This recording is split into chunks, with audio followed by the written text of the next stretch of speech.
بسم اللہ الرحمن الرحیم۔ محترم ناظرین کرام، آج ایک حدیث پاک آنکھوں سے گزری، اس کا مطالعہ کیا تو روکٹے کھڑے ہو گئے۔ اس حدیث پاک کا ترجمہ سے تشریح سے پہلے میں آپ کو ایک شعر سنانا چاہتا ہوں، جو ایک شاعر نے لکھا ہے کہ دنیا ہو گئی باولی پتھر پونجن جائے، گھر کی چکی کوئی نہ پونجے جس کا پیسا کھائے۔ ہاں، یہ کہاوت ہے ان لوگوں کے لیے جو اپنے ماں باپ کی خدمت نہیں کرتے اور مزاروں پر بیٹھے ہوئے ہوتے ہیں، پیر کو راضی کر رہے ہوتے ہیں اور یار دنیا بھر کے جہان کے لوگوں کو دنیا جہان کے لوگوں کو وہ خوش کرنے میں لگے ہوتے ہیں، لیکن ماں باپ کو وہ خوش نہیں رکھ سکتے۔ آئیے میں آپ کو ایک حدیث پاک کی تشریح سناتا ہوں، امید ہے آپ سمجھ جائیں گے کہ میرے کہنے کا مقصد کیا ہے۔ تو آج ایک صحابی رسول صلی اللہ تعالیٰ علیہ وسلم ہے، جن کا نام ہے علقمہ، بہت مشہور نام ہے حضرت علقمہ رضی اللہ تعالیٰ عنہ۔ بہت بڑے نمازی بھی تھے، روزے رکھنے والے تھے، صدقہ و خیرات بہت زیادہ کرتے تھے۔ بیمار ہو گئے اور حتیٰ کہ آخری وقت آ گیا، ان کے اوپر نزا کی کیفیت طاری ہو گئی اور سانس ہے کہ گلے میں اٹکا ہوا ہے۔ تو ان کی زوجہ نے نبی پاک صلی اللہ تعالیٰ علیہ وسلم کی بارگاہ میں میسج بھیجا، کاسٹ بھیجا یا اس کے ذریعے سے کہ حضرت علقمہ کے بارے میں عرض کیا کہ یا رسول اللہ صلی اللہ علیہ وسلم، ان کے سانس گلے میں اٹکا ہوا ہے، ایک صحابی رسول ہیں اور یہ کیفیت ہے، یہ نزا کی کیفیت، سکرات کا عالم۔ ہاں، یہ وہی عالم ہے جس سے نبی پاک صلی اللہ تعالیٰ علیہ وسلم نے پناہ مانگی ہے، وقنا عذاب السکر وقنا عذاب المرض وقنا حساب المیزان۔ یہ وہی سکر کا معنی سکرات، نزا کا عالم۔ تو نبی پاک صلی اللہ تعالیٰ علیہ وسلم کو جب یہ میسج پہنچا تو آپ صلی اللہ علیہ وسلم نے حضرت بلال رضی اللہ تعالیٰ عنہ اور ان کے ساتھ کو دیگر صحابہ کرام کو ساتھ بھیجا کہ جاؤ ان کو تلقین کرو، ان کے پاس بیٹھ کے تلقین کرو۔ تلقین کا معنی یہ ہے کہ اگر سانس اٹکا ہوا ہے اور سانس نکل نہیں رہا تو ساتھ میں بیٹھے ہوئے لوگ جو ہے نا کلمہ شریف پڑھیں۔ یہ نہیں کہیں کہ ان کو کہیں کہ کلمہ پڑھو، بلکہ تلقین یہ ہوتی ہے کہ خود کلمہ پڑھیں، ان کو سن کر وہ مرنے والا شخص بھی کلمہ پڑھنے لگے گا، یہ ہوتی ہے تلقین۔ اور اگر ہم اسے یہ کہیں کہ بھی کلمہ پڑھو اور آگے وہ انکار کر کے میں نہیں پڑھتا، تو خدا نہ خواستہ وہ کلمے کا انکار کرتے ہوئے کفر کی حالت میں نہ مرے۔ تو یوں کبھی کسی کو نہیں کہنا کہ کلمہ پڑھو۔ عام طور پہ ہمارے ہاں یہی ہوتا ہے کہ مرنے والوں کو کہا جاتا ہے کلمہ پڑھ لو، آخری ٹائم میں کلمہ پڑھ لو۔ اچھی بات ہے اگر وہ کلمہ پڑھ لیتا ہے، اگر وہ کلمے کا انکار کرے تو اس کا خاتمہ بالایمان نہ ہوا، تو اسے بہتر ہے تلقین کی جائے، یہ مسنون طریقہ ہے، آپ سمجھ گئے ہوں گے۔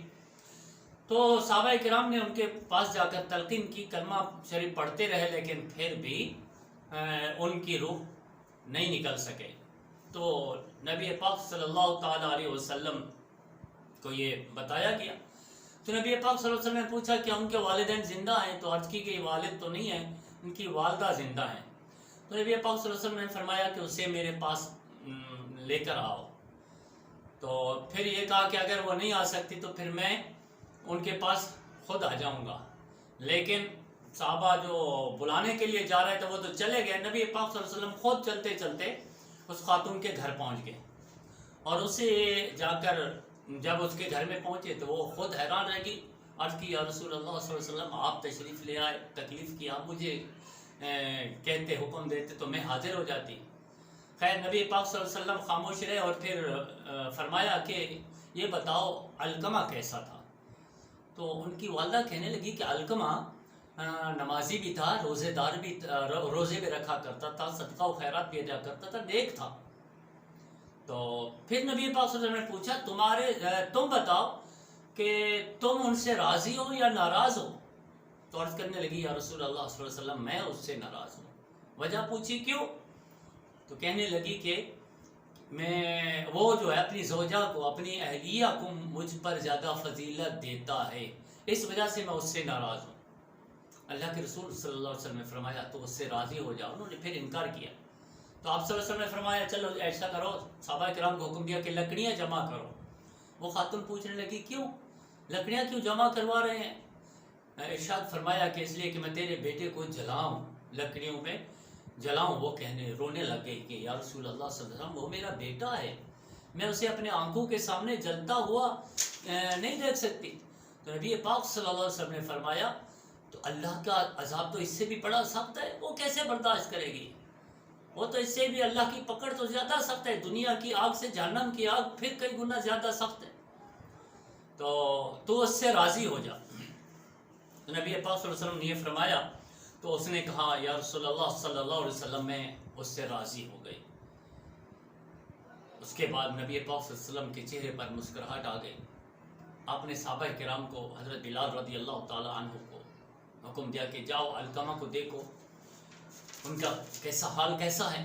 تو وہ صحابہ گئے، واپسی آ کر بتایا یا رسول اللہ صلی اللہ علیہ وسلم جب ہم ان کے گھر پہ گئے تو اس کے زبان پر کلمہ جاری تھا، لا الہ الا اللہ محمد رسول اللہ، اور یہ کلمہ پڑھتے پڑھتے ان کی روح قفص انسری سے پرواز کر گئی۔ سبحان اللہ، خاتمہ بالایمان ہو گیا۔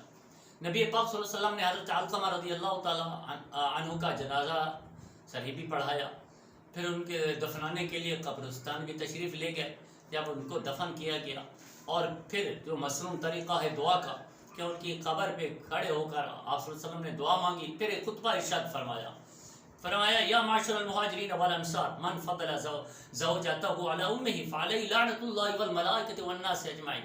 اے مہاجرین و انصار کی جماعت سنو، جو شخص اپنی عورت کو اپنی ماں پر زیادہ ترجیح دیتا ہے، فضیلت دیتا ہے اللہ کی اور اس کے تمام فرشتوں کی اور دنیا کے تمام لوگوں کی، اس پر لعنت ہے۔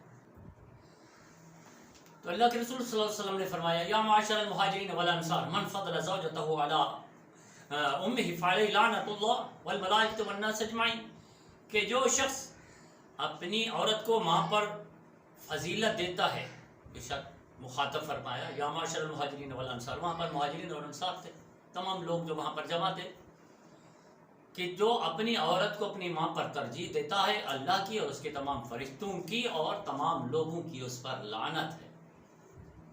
اللہ تعالیٰ محفوظ فرمائے۔ اب میری بات آپ کو سمجھ آ گئی ہوگی، وہ شاعر کا وہ شعر کہ دنیا ہو گئی باولی پتھر پونجن جائے، گھر کی چکی کوئی نہ پونجے جس کا پیسا کھائے۔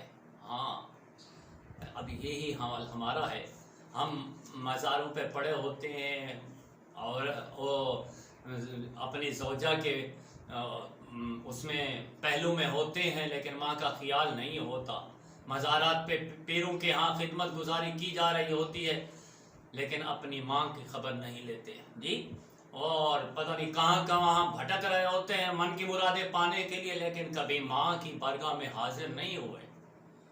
تو اصل میں جو اللہ نے رحم عطا فرمایا ہے اپنے بعد مخلوق میں، تو نبی پاک صلی اللہ علیہ وسلم اور پھر ماں کو یہ حق عطا فرمایا ہے، یہ رحمت کی جو فضیلت عطا فرمائی ہے، یہ درجہ عطا فرمایا ہے، اس سے زیادہ تمہارے لیے کوئی بڑا خیر خواہ نہیں ہوگا۔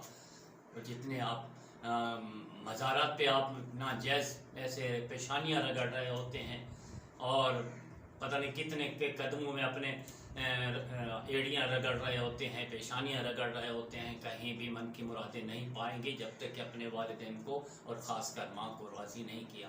اللہ تعالی ہم سب کو ماں باپ کا خدمت گزار بنا